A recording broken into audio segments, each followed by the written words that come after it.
Hello, my name is Mary Beth, and I'm from Exergen, the company that invented and makes the temporal artery thermometer, right here in the USA. And you'll be happy to know that the development of this thermometer included significant input from a team of nurses, including me. I'll be going over the thermometer's use and care today. I know we don't have much time, so come on, let's get started. Oh, I've heard about these. I have a home model temporal scanner that I love, and with 3 kids, I use it all the time. I'd like to begin with a kind of a Simon Says demonstration, just to show you how to use the temporal scanner. So everyone, and I promise you I won't say Simon says this, please follow me. Place your finger in the center of your forehead, slide it in a straight line over to your hairline, lift your finger off your forehead, and touch that little soft depression on your neck, just below your earlobe. It's the place where Mom used to teach us to put perfume. Sorry, gentlemen. If you had had the Exergen temporal scanner in your hand, you would have just taken the fastest, gentlest, most accurate temperature in the world. Hey, what's up? Hi, we're having an in-service for the temporal scanner thermometer. Will you join us? No, don't need to. I already know how to use it. Would you just quickly demonstrate for me before you leave?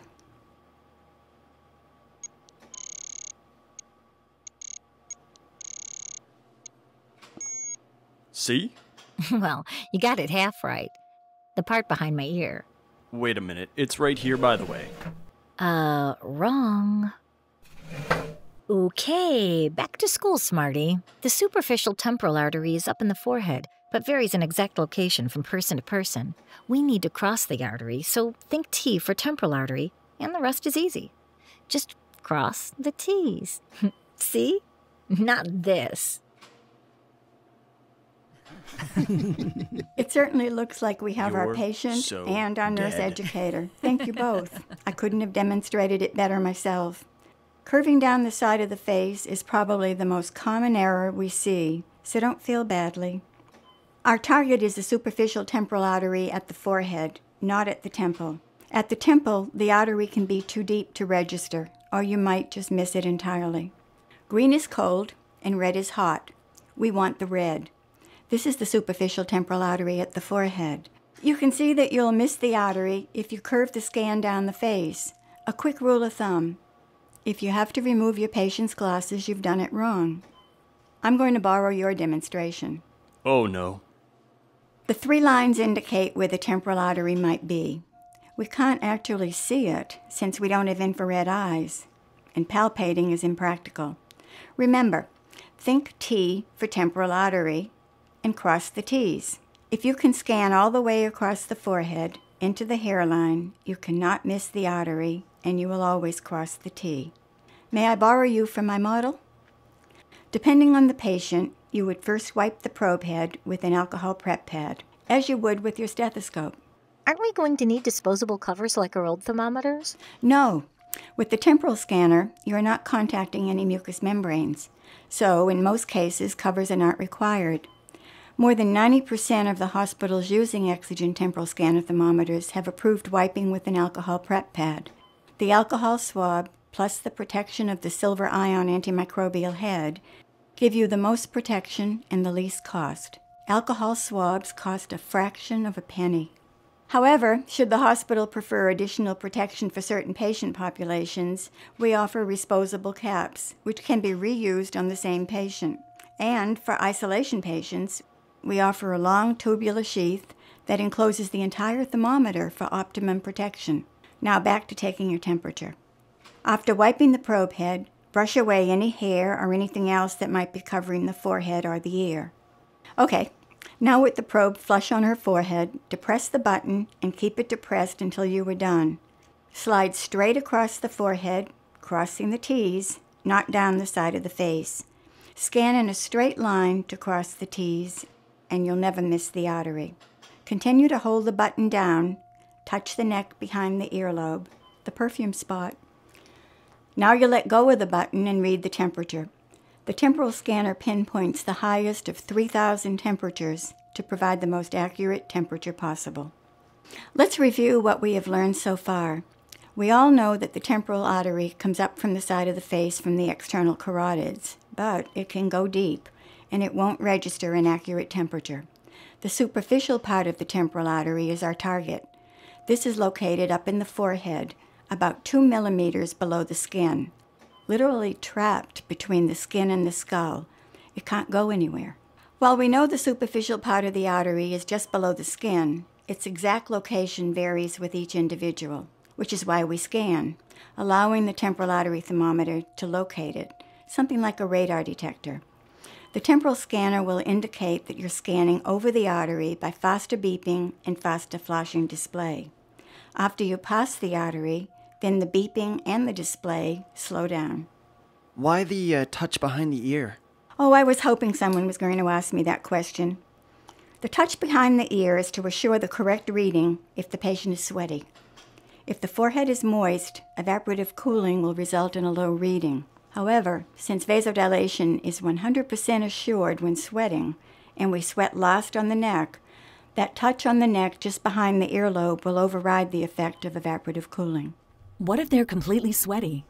If the patient is completely sweaty, return in about 10 minutes to take the temp when they're dry.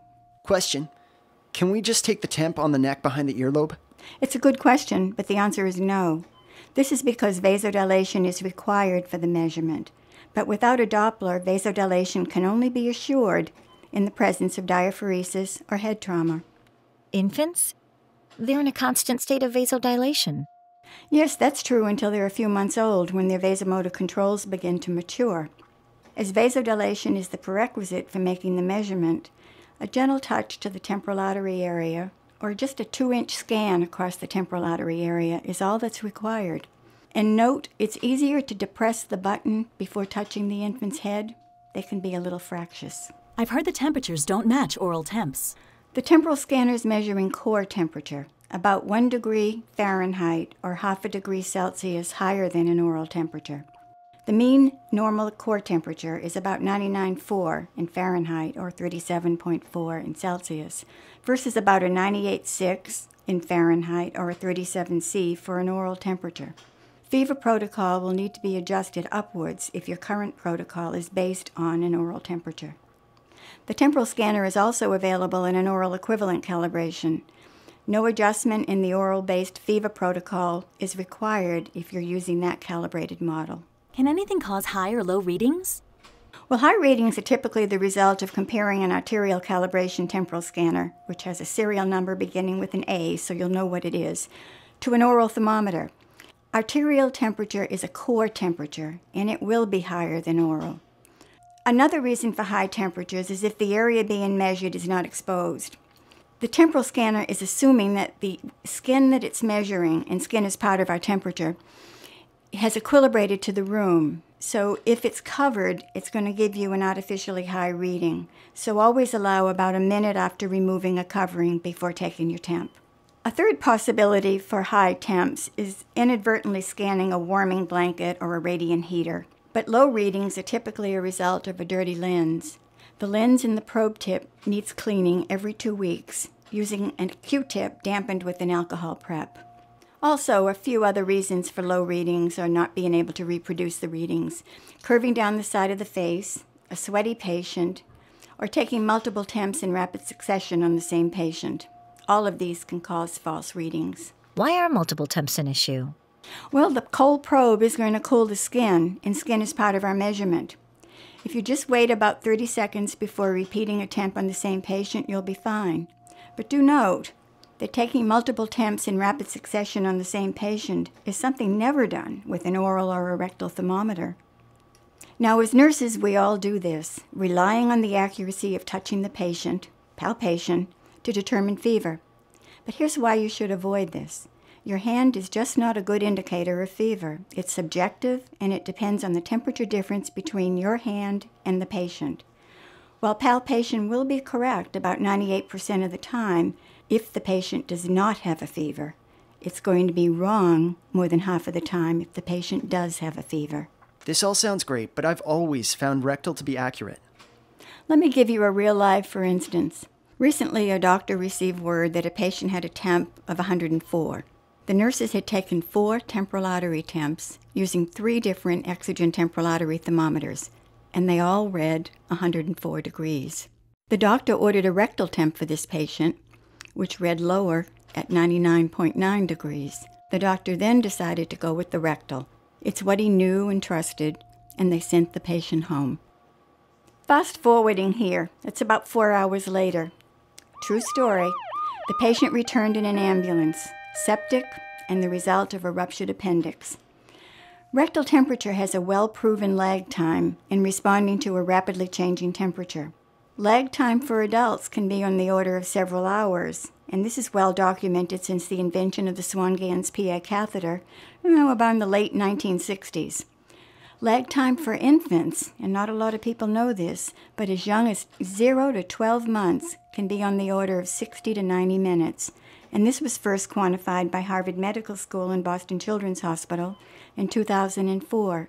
And recently, it was just quantified again by a study at Akron Children's Hospital. I think we thought that rectal temperature was so nasty it had to be correct, but it's important not to believe the rectal temperature over temporal artery temperature if they differ. The best way to confirm the reading of the temporal artery thermometer is to use a second temporal artery thermometer. Now, if both of the readings are the same, that would be strong evidence in favor of the temporal scanner. You can then follow up with another rectal temp in about an hour to see which way the rectal is headed. What if the patient's forehead is bandaged? If the forehead is inaccessible because of bandages due to head trauma, remember I said earlier vasodilation in the neck is assured with both diaphoresis and head trauma? Either from a surgeon's scalpel or a Mack truck, doesn't matter. Just touch the neck behind the earlobe, press and release the button. If behind the earlobe is covered, say with pressure dressings, just scan the part of the neck that's accessible. The whole head is bandaged and the patient has a cervical collar. Well, not a problem. We've got a few alternative sites. The femoral artery is a strong artery, and it has a long history. It goes back to my time in nursing. To make the measurement, just scan across the femoral artery following the crease in the groin. Another alternate site is the lateral thoracic artery area.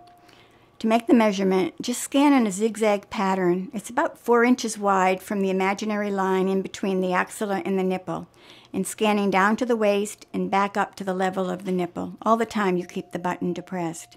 And here's a news flash. If you've got a fractious child, of course nobody does, tell him you were going to take a tickle temp on him. And now you're not. Usually the kids, even if they don't know what a tickle temp is, they'll want it. And the good news is that it works. And it does tickle. Adults, though, I'll warn you, aren't wild about a tickle temp. Now, as we conclude, there are some important notes on maintenance of the probe. You shouldn't use anything other than alcohol on the lens. Absolutely no bleach or ammonium-based wipes. These are strong chemicals, and they'll permanently etch the lens, and then all of a sudden you'll have low readings. I'd suggest not even using bleach or ammonium-based wipes on the probe head, as some of the liquid could leak down on the lens. It doesn't resolve itself once the lens is etched. The casing can be cleaned with any hospital-approved disinfectant, including your bleach and your ammonium-based wipes, but only alcohol, please, use on the lens. A 9-volt alkaline battery will provide approximately 15,000 readings, which is about a year of heavy usage. As nurses, we tend to blame everything on a low battery if we don't like a temperature reading, and we'll change it several times. But I assure you that this won't happen with the temporal scanner. Exergen has built in a fail-safe so that if the battery gets too low in voltage to give you an incorrect reading, it won't give you a reading at all. It will either flash on the screen or it will be just a plain screen, but you won't get a wrong reading. If it runs on a battery, how do we keep it from walking? Well, it's a good question. We have many anti-theft solutions, and it's shown on our website at exergen.com. Some of the most popular include nylon-covered steel cables, can't cut them very easily, a system that requires a return to base after a specific number of temps. We've got keyless locking wall mounts, so you don't have to carry keys, and we've got cables that can be conveniently removed if required, but only if you know how to do so. Looks as if Exergen has thought of everything. Why, thank you very much. However, the most important thing to take away from this training is proper technique. So before you leave, let's quickly review one more time. After wiping the probe head, brush away any hair or anything else that might be covering the forehead or the ear. Okay, now with the probe flush on her forehead, depress the button and keep it depressed until you are done. Slide straight across the forehead, crossing the T's, not down the side of the face. Scan in a straight line to cross the T's, and you'll never miss the artery. Continue to hold the button down. Touch the neck behind the earlobe, the perfume spot. Now you let go of the button and read the temperature. The temporal scanner pinpoints the highest of 3,000 temperatures to provide the most accurate temperature possible. Thank you very much for your time. If you have any other questions or you want some more information, please visit our website, exergen.com, for the product information, but go to tathermometry.org for any clinical information that you might need. If you didn't take a pocket card when you signed in, be sure you take one when you leave. And thank you again for the time you spent.